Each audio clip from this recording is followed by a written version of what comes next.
Valentine's Day na bukas kaya patok ng puntahan ang Flower Farm sa Naga Camarines Sur.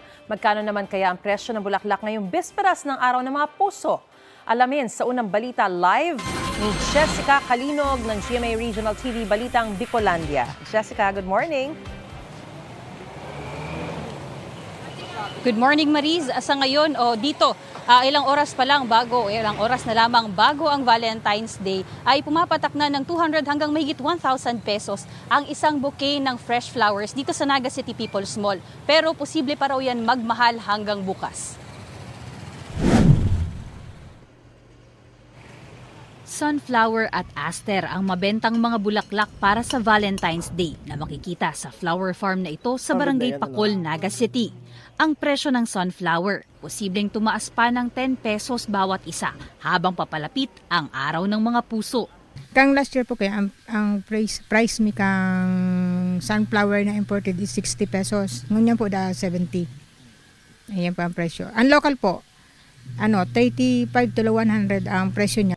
Ngayong araw, inaasahan na ang pagdagsa ng mga mamimili ng bulaklak sa flower farm na ito. Karamihan sa kanila, mga namamakyaw para itinda rin sa fresh flower section ng Naga City People's Mall.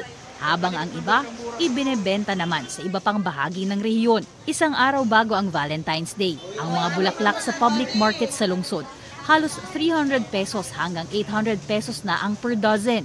Mahal na sobra ang roses. Siguro mga sa sunod na araw, mas mamahal pa po siya. Ang per dozen mingon yan, siguro sa Valentine's na sa 1 to 1.5 na per dozen. Ang bouquet na ito, 350 pesos ang halaga.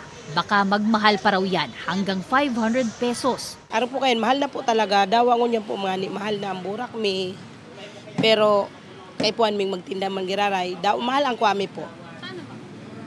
Iyon ang hanap buhay mi. Diyan kami nagkukuhang pang suporta sa pamilya.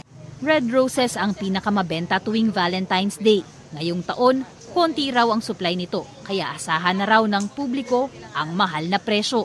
Sa nagpasiring ako ma'am sa Benguet, tuman ako nagbakal ng roses na pangninda ko digdiyo sa Naga. Medyo duman po kaya mamali po ito na maray, kaya abala po maray magbukad ang roses ninda. Kaya haloy na maray, kadikit ang napoproduce ng burak na roses sa Benguet.